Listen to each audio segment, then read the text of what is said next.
గుడికొచ్చావా? గుడికి కూడా వస్తావు నువ్వు? రాకూడదా? నువ్వేదో మంచిదానివని లవ్ చేశాను, ఇలాంటి దానివని తెలియలేదు. నీ మీద ఉన్న ఇంప్రెషన్ మొత్తం ఏనా? దేవుడికి దండం పెట్టుకోవడం ఒక business deal. Business deal?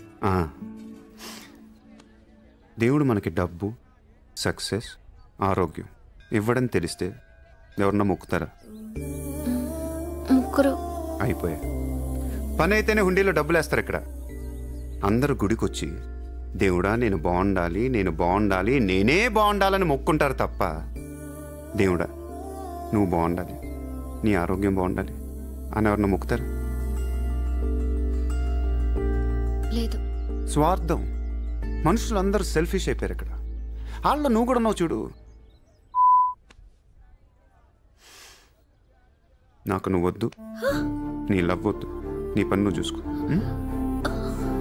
Bye. నీ ఇష్టానికి నువ్వు వచ్చి మమ్మల్ని డిస్టర్బ్ చేసి సడన్ గా ఇష్టం లేదని వదిలేస్తే ఎలా? ఈ మధ్యలో నేను ఎంత స్ట్రగుల్ అయి ఉంటానో నీకేం తెలుసు.